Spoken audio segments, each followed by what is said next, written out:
नमस्कार, स्वागत है आपका हमारे यूट्यूब चैनल पर। बात करते हैं यूडाइस प्लस की। यूडाइस प्लस के ऊपर सारे मॉड्यूल जिसमें teacher module, profile facilities and student module और मैनेजमेंट से संबंधित सारे मॉड्यूल एक्टिव कर दिए गए हैं। तो इस वीडियो में हम बात करेंगे प्रोफाइल और फैसिलिटीज़ मॉड्यूल को आपको कैसे कंप्लीट करना है। उसके लिए सबसे पहले आप गूगल क्रोम में जाकर के udisplus.government.in वेबसाइट को टाइप करेंगे। टाइप करने पर आपके सामने सबसे ऊपर udis.government.in दिख रहा होगा, इसके ऊपर आपको क्लिक कर देना है। जैसे इस पर क्लिक करोगे आपके सामने इस तरह से पेज ओपन हो जाएगा। यहाँ पे आप देख रहे होंगे लॉगिन ऑल मॉड्यूल्स का ऑप्शन आ रहा है। यदि यहाँ पे ये शो नहीं हो रहा तो यहाँ 3 लाइन दिखेगी, तो 3 लाइन पे क्लिक करोगे तो नीचे यहाँ पे आपको लॉगिन ऑल मॉड्यूल का ऑप्शन शो होगा। तो इस मॉड्यूल के लॉगिन फॉर ऑल मॉड्यूल्स के ऊपर आपको क्लिक कर देना है। जैसे आप इस पर क्लिक करोगे आपके सामने सारे मॉड्यूल ओपन हो जाएंगे, जिसमें आप लॉगिन करना चाहते हो उसी में कर सकते हो। यहाँ पे आप स्कूल के मैनेजमेंट से संबंधित है, उसमें बदलाव करना है तो यहाँ कर सकते हैं। यहाँ पे आप देख रहे होंगे दूसरे नंबर पर प्रोफाइल और फैसिलिटी का है।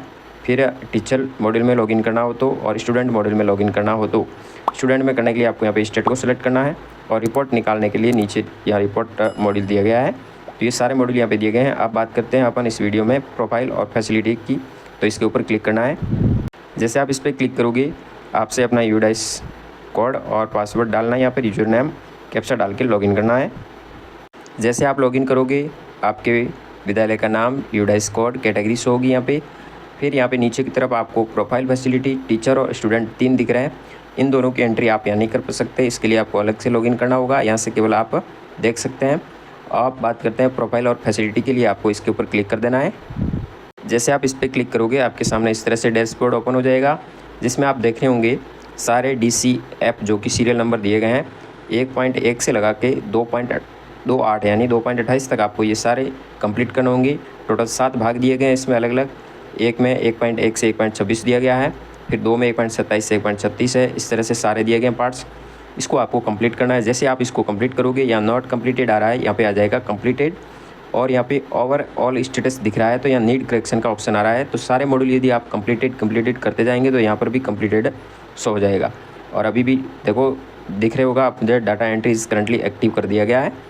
यदि आपको सारे डाटा प्रीवियस ईयर यानी पिछले साल के लेने हैं तो आप यहाँ पे जाकर के आप पिछले साल के डाटा को भी ले सकते हैं। तो इसके ऊपर क्लिक करना है। अब भरने के लिए आप सबसे पहले अपने जिस पार्ट्स को भरना चाहते हैं उस पार्ट के ऊपर आपको क्लिक करना है। जैसे कि 1 नंबर की बात करते हैं तो 1 नंबर भरने के लिए आपको यहाँ पे स्कूल बेसिक इन्फॉर्मेशन प्रोफाइल है, तो इसके ऊपर आपको क्लिक कर देना है। यहाँ पे आप अंग्रेजी दी गई है, यदि आप अंग्रेजी को समझ में नहीं आ रहा तो यहाँ जा करके लैंग्वेज को बदल सकते हैं, हिंदी में कर सकते हैं, फिर इसको आप आराम से पढ़ करके भर सकते हैं। तो सबसे पहले 1 नंबर पार्ट्स को ओपन करेंगे। जैसे आप 1 नंबर पार्ट्स ओपन करोगे यहाँ section number 1 basic school profile से संबंधित है, जिसमें स्कूल का नाम होगा, डिस्ट्रिक्ट होगा, ब्लॉक आएगा, रूरल है या अर्बन है वो आएगी जानकारी, ग्रामीण है शहरी के लिए, ब्लॉक आएगा, विलेज का नाम आएगा और ग्राम पंचायत का नाम होगा। ये सारी जानकारी होगी, जिसमें यदि कोई करेक्शन है तो आप यहाँ से करेक्शन भी कर सकते हैं। इसको नीचे की ओर बढ़ेंगे। जैसे आप नीचे की तरफ जाओगे आपके सामने इस तरह से मार्क एज कंप्लीट का ऑप्शन आएगा, यानी इसमें सारी जानकारी आपको भर देनी है। ये स्कूल की जनरल जानकारी है। यदि इसमें किसी तरह का परिवर्तन है तो आप यहाँ पे इसको एडिट नहीं कर पाएंगे। इसके लिए आप मैनेजमेंट में जा के या फिर आगे लेवल से आप करेक्शन कर सकते हैं। तो मार्क एज कंप्लीट के ऊपर क्लिक कर देना है। जैसे इस पर क्लिक करोगे आपका ये वार्ड कंप्लीट हो जाएगा, और अगला फिर खोलने के लिए अगले के ऊपर आपको क्लिक कर देना है। जैसे आप अगला पे क्लिक करोगे 2 नंबर पार्ट जो कि 1.24 से शुरू होता है 1.36 तक, यानी मूल विवरण, जिसमें श्रेणी, प्रबंधन और बोर्ड से संबंधित जानकारी है। तो क्या आपका शिफ्ट स्कूल है? यदि हाँ है तो हाँ करेंगे, नहीं है तो नहीं करेंगे। आवासीय स्कूल है तो हाँ, नॉन रेजिडेंटली है तो आप उसको सिलेक्ट करेंगे, नहीं तो नॉन रेजिडेंशली करेंगे। फिर क्या प्राथमिक स्तर पर अधिकांश विद्यार्थियों को उनकी मातृभाषा में पढ़ाया जाता है? तो हाँ करेंगे। तो इस तरह से आपको सामान्य जानकारी है पूछेंगे, इसको आपको मूल विवरण लिखना है। शैक्षणिक दिनों की कुल कितनी संख्या थी उसको यहाँ भरना है। CC लागू किया जा रहा है तो हाँ या नहीं करना है। रिकॉर्ड संधारण किया जा रहा है, हाँ या नहीं करना है। तो इस तरह से आपको ये जवाब देते हुए नीचे जाना है। नीचे जाओगे तो आपको जानकारी भरनी होगी, आपके नज़दीकी सरकारी स्कूलों से दूरी कितनी है, प्राथमिक स्कूल आपके स्कूल से कितना दूर है, उच्च प्राथमिक हो तो उसकी एंट्री करनी है, माध्यमिक हो तो एंट्री करनी है। यहाँ किलोमीटर में आपको दूरी दर्शानी है, उच्च माध्यमिक की दूरी दर्शानी है। फिर आपको यहाँ पे जमा करें और अगला के ऊपर क्लिक कर देना। यदि अगला पेज खोलना चाहते हो इस पर करेंगे, जमा करना है केवल यानी सेव करना है तो इस पर, और अगले के लिए इस अगला के ऊपर क्लिक करना है। तो इस तरह से आपको जमा करें सेव पे करोगे, फिर अगला पेज आपके सामने ओपन हो जाएगा। तीसरा भाग दिया गया है आंगनवाड़ी और SMC और SMC आपके संचालित है, SMDC संचालित है तो उसके लिए, या अन्य कोई है तो उसके लिए। तीसरे भाग में आपको आंगनवाड़ी से संबंधित मांगी जाएगी सूचना, इसमें परिसर के अंदर संचालित है तो हाँ करेंगे, नहीं तो नहीं करेंगे। बाल वाटिका यदि है तो हाँ या नहीं। फिर यहाँ पे निर्माण समिति, स्कूल निर्माण समिति है क्या, गठन किया गया है या नहीं। अभिभावक अध्यापक यानी पीटीए का गठन है या नहीं। पिछले में शैक्षणिक सत्र में कितनी पीटीए बैठकों का आयोजन हुआ, एंट्री करनी है। तो इस तरह से ये एसएमसी और आंगनवाड़ी से संबंधित है, सारी जानकारी जनरल है जिसको आपको फिल करना है, नीचे बढ़ना है।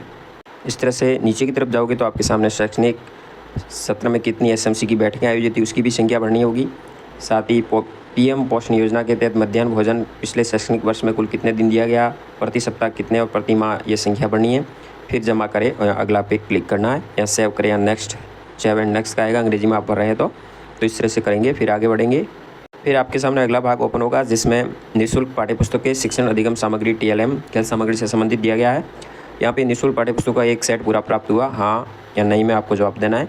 कब हुआ, जुलाई में हुआ है या अगस्त में हुआ है या उससे पहले हुआ है, या महीने को सिलेक्ट करना है। प्रत्येक ग्रेड के लिए TLM यदि उपलब्ध है तो हाँ करेंगे, नहीं है तो नहीं करेंगे। शैक्षणिक वर्ष में ग्रेडक पूरक सामग्री प्राप्त हुई है तो हाँ या नहीं करेंगे, यानी इसका जवाब हाँ नहीं में देते हुए चलना है आगे आपको। नीचे जाओगे तो आपके सामने इस तरह से और भी पॉइंट पूछे गए हैं। पूरक सामग्री से अनुपूरक सामग्री का उपयोग किया जा रहा है या नहीं जा रहा, खेल सामग्री का उपलब्ध है या नहीं है, ये जानकारी भरनी है। फिर जमा करें या नेक्स्ट एंड सेव कर देना इसको भी। अगला भाग ओपन होगा शिक्षण और सीखने और सामग्री आदि के मुख्य प्रदर्शन के संबंधित। तो यहाँ पे आपको कुल सर्जित सीखने के परिणाम आधारित मूल्यांकन मदों की संख्या यहाँ पे भरनी है कक्षा 6, 7, 8 के लिए क्रमांक के अंदर। और स्कूल सक्रिय रूप से शैक्षणिक गतिविधियों का आयोजन हो रहा है या नहीं है, हाँ या नहीं में आपको सिलेक्ट करना है। प्रश्नोत्तरी, वाद विवाद, रचनात्मक लेखन आदि, तो यहाँ आना सिलेक्ट करते हुए आगे बढ़ेंगे। नीचे जाओगे तो आपके सामने साइबर सुरक्षा से संबंधित छात्रों की संख्या पूछी गई है और सामाजिक पहलुओं पर प्रशिक्षण प्राप्त करने वाले छात्रों की संख्या आपको बढ़नी है। ऊपर कक्षा वाइज दी गई है, 1, 2, 3, 4, 5 जिस कक्षा में संख्या है वहाँ दर्ज करनी है और 7 नेक्स्ट करेंगे। फिर अगला खंड खुलेगा जिसमें स्कूल सुरक्षा से संबंधित है, जिसमें आपदा प्रबंधन की योजना बनाई गई है या नहीं, उसके ऊपर हाँ या नहीं करना है। तो ये सारे CCTV कैमरा उपलब्ध है या नहीं, तो ये मुख्य पॉइंट है जो विद्यालय में लागू है, उस पर हाँ करना है, नहीं है तो नहीं करे। फिर नीचे जाओगे तो आपको ये इस तरह से सभी हाँ ना भरते हुए फिर 7 नेक्स्ट पे इस भाग को भी क्लिक कर देना है। अगला भाग ओपन होता है जिसमें वित्तीय व्यय और आय व्यय से संबंधित है, यदि कोई प्राप्त हुआ है या व्यय हुआ उसके बारे में। जैसे संयुक्त स्कूल अनुदान जो कि 25 या 50 जितना भी मिला है उसका व्यय किस तरह से किया। पुस्तकालय अनुदान प्राप्त हुआ है तो उसको भी लिखना है। बड़े मरम्मत कार्य हेतु कोई अनुदान आया तो कितना आया रसीद और व्यय कितना हुआ। खेल शारीरिक शिक्षा के लिए खेल के लिए जो अनुदान आया वो एंट्री करेंगे। फिर मीडिया और सामुदायिक जुटाव हेतु अनुदान कितना आया। प्री स्कूल स्तर पर सहायता तो अनुदान कितना आया। तो ये सारी जानकारी आपको बढ़नी है। ICT वस्तुओं के लिए क्या यूनिवर्सिटी रजिस्टर है या नहीं है। खेल उपकरणों का सूची रजिस्टर है या नहीं है। तो इस तरह से हाँ नहीं में इसको भी सिलेक्ट करेंगे। नीचे आपको जानकारी बढ़नी है गैर सरकारी संगठन की अन्य कोई भी यदि सहायता प्राप्त हुई है तो उसके बारे में आपको यहाँ एंट्री करनी है। फिर इसको भी 7 नेक्स्ट कर देना भाग को। फिर आता है भौतिक सुविधाएं, उपकरण, कंप्यूटर और डिजिटल पहल के रूप में। तो यहाँ पे कौन कौन सी भौतिक सुविधाएं हैं। गवर्नमेंट का भवन है, किस तरह से कितने पक्के ब्लॉक बने हुए हैं, कितने आंशिक रूप से हैं, कितने कच्चे भवन है। यदि जीर्ण शीर्ण अवस्था में है तो पंखे बिजली उपलब्ध है तो हाँ करना है, नहीं है तो नहीं करेंगे। पंखे की कक्षाओं में उपलब्धता कितनी है। तो जो उपलब्ध है आपको भौतिक सुविधाओं के बारे में ये पूछा जाएगा इस भाग में, ये एंट्री करनी है। और फिर इसको भी आप 7 नेक्स्ट पे क्लिक कर देंगे। अगला भाग आता है शौचालय की सुविधा यदि विद्यालय में है तो उसकी एंट्री करनी है, कितने हैं। अलग अलग CWSN के लिए भी है तो उसकी भी एंट्री करनी है। पुस्तकालय है, कितनी पुस्तकों की संख्या है वो भी एंट्री करेंगे। बुक बैंक है, पढ़ने का कोना है या नहीं है। तो इस तरह से सारी जानकारी आपको यहाँ पे भरनी है। अंतिम भाग में जब पहुँचोगे तो आपके सामने कंप्यूटर और डिजिटल पहल से संबंधित दिया गया है, इसकी आपको एंट्री करनी है। जैसे कि यदि विद्यालय में लैपटॉप, कंप्यूटर, टैबलेट कोई उपलब्ध है तो वो सामग्री की आपको एंट्री करनी है। नीचे बढ़ेंगे, नीचे जाओगे तो आपके सामने इसको सेव कर देना पहले, फिर डैशबोर्ड पे वापस चले जाना है। तो उससे पहले यहाँ पे आपको सेव कर देना है। सेव के बाद डैशबोर्ड पे आपको बैक हो जाना है। जैसे आप बैक आएंगे आप यहाँ पे देख रहे होंगे कंप्लीटेड का ऑप्शन आ रहा है। जैसे कि आप जिसको भी आप कंप्लीट करते जाओगे यहाँ कंप्लीटेड आएगा और नहीं करोगे तो नीड करेक्शन आएगा। यदि सारे कंप्लीट करने के बाद भी आपको कुछ परिवर्तन करना है तो वापस उसी के ऊपर आपको क्लिक कर देना है, वापस आप कंप्लीट कर सकते हैं। जब तक आप पूरे डाटा वेरीफाई नहीं करेंगे यानी आप भरेंगे तब तक कंप्लीट कर सकते हैं इसको। फिर यहाँ पे सभी आप फॉर्मेट से साथ के साथ भरेंगे तो यहाँ कंप्लीटेड आ जाएगा नीट करेक्शन की जगह। तो इस तरह से आपको प्रोफाइल और फैसिलिटी के डाटा की एंट्री करनी होगी। जानकारी अच्छी लगी तो वीडियो शेयर ज़रूर कीजिए। धन्यवाद। जय हिंद, वंदे मातरम।